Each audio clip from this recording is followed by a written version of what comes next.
Hello and welcome.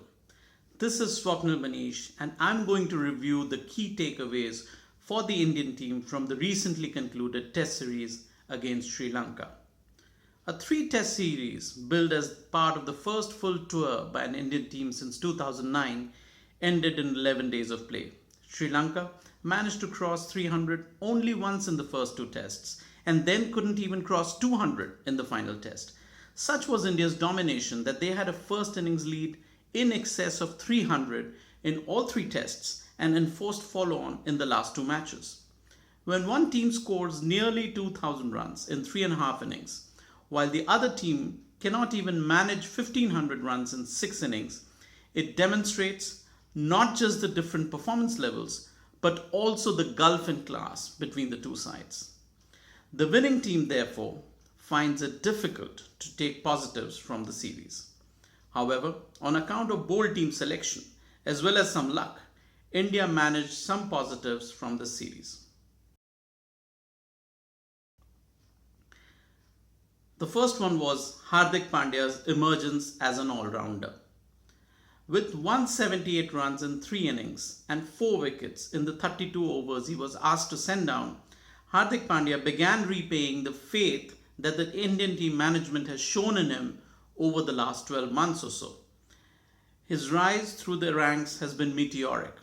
A first-class debut in November 2013 was followed by selection in the Mumbai Indians playing 11 in the 2015 IPL season. The India limited overs cap didn't take too long and he impressed one and all with his explosive batting and effective bowling. In fact, it was the rapid improvement in his bowling that encouraged the Indian team management to earmark him for the longest form of the game.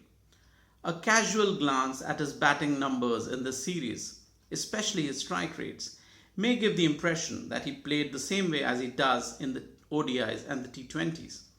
But while he did provide the impetus in the first test by scoring a quick-fire 50, his maturity stood out in the third test. He strode in at 322 for 6 after the fall of Ashwin's wicket, and India quickly lost Saha at 339.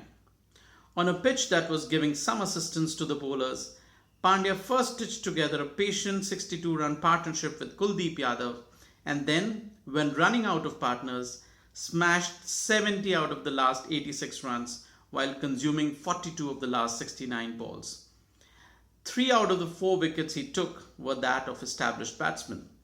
He also pouched 4 catches, second only to Rahane amongst non-wicket keepers. A genuine all-rounder is worth his weight in gold, and given that the overseas tours of South Africa, England and Australia are coming up, a pace bowling all-rounder like Pandya could make a big difference. The second key takeaway was Kuldeep Yadav firmly establishing himself.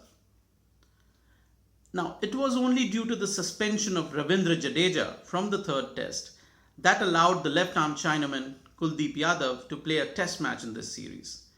Despite his series-winning performance in his debut test against Australia in March, once the captain and coach had made up their minds to play Pandya as the third seamer, it was always difficult for Kuldeep to feature in the starting 11.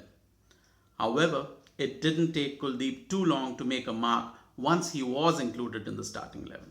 He ran through the Sri Lankan middle and lower order in the first innings of the third test to hasten them to 135 all out, and then broke a dangerous partnership between Dinesh Chandimal and Angelo Matthews in the second innings. Overall, he picked up 5 wickets in his only test match at an impressive average of 19 and an even more impressive strike rate of 36 balls per wicket. Once again, the selectors and the Indian team management deserve a lot of credit for blooding this Kanpur lad.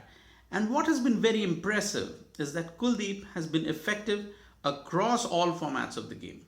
The fuller length that Kuldeep prefers is ideally suited for test matches, yet it has worked wonders in the slam bang variety too.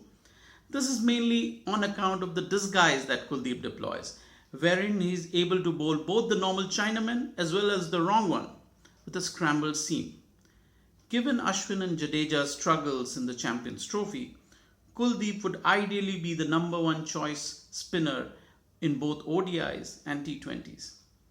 And his performances in the limited opportunities he's got at the test level should firmly establish him as the number 3 spinner. In fact, I believe that in the upcoming overseas tours, if India decide to play with 2 spinners, Kuldeep's wrist spin would be far more effective on the bouncy pitches as compared to the finger spin of Ashwin and Jadeja. The third key takeaway was KL Rahul continuing from where he left. Now, KL Rahul was in a rich vein of form before injury halted his golden run. Till the 4th test against Australia in Dharamshala, Rahul had hit a half century in each test of that series, including 5 consecutive ones. Given his form in IPL 2016 and his vastly enhanced attacking stroke play, the Bangalore lad was supposed to make a big impact in the IPL as well as in the Champions Trophy. Unfortunately, his shoulder injury required a surgery, and that meant 4 months out of the game. Then again, in Sri Lanka, he was laid low by viral fever and had to sit out of the first test at Galle. However, the tall right-hander was amongst runs as soon as he was back in the playing 11. He scored a half century each in the 2 innings he batted, thereby becoming the first Indian batsman to score 7 consecutive test 50s. The only worry for Rahul would be that his last 8 test scores in excess of 50 have all ended short of the century mark.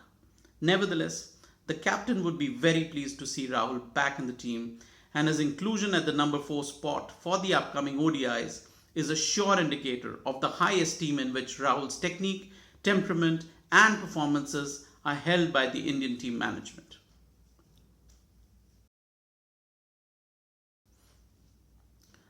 The 4th key takeaway was Mohammad Shami's successful return from injury. Now, Mohammad Shami has been India's best quick bowler in test matches over the last few years. He had a couple of long injury layoffs over the last 2.5 years, and this has caused him to miss many test matches. He returned to play in the West Indies tour in July 2016 after the knee surgery post the 2015 World Cup kept him out of the game for several months. Then he was laid low again by knee injury against England, and he missed out the second half of the England series as well as the entire Australian series. A penetrative test match class quick bowler is such a rare commodity for Indian cricket, and hence his performances in this series must have been keenly watched by both selectors as well as the Indian team management. And Shami didn't disappoint. He picked up 10 wickets in the 3 test series, and this wicket tally was 3rd behind Ashwin and Jadeja. And this came at a very impressive average of 17.7 and an amazing strike rate of 36.5. He was truly in his elements in the 3rd test, bowling at blistering pace and prizing out 5 wickets while conceding less than 50 runs. All this augurs very well for future tours, but India needs to manage Shami's workload properly so that there's no recurrence of the knee injury.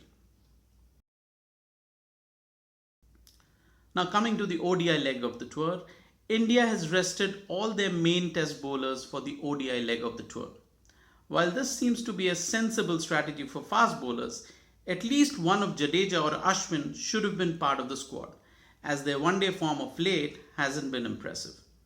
On the other hand, the ODI batting lineup seems to be at full strength and the likely first choice lineup for the 2019 World Cup. Interestingly, while Yuvraj has most likely been left out for good, Dhoni seems to have secured his swan song, as his closest rival Rishabh Pant has been unfairly dropped from the squad. India is expected to experiment and use this series as a build-up to the 2019 World Cup. Here's then wishing for a more competitive one-day series. Thank you.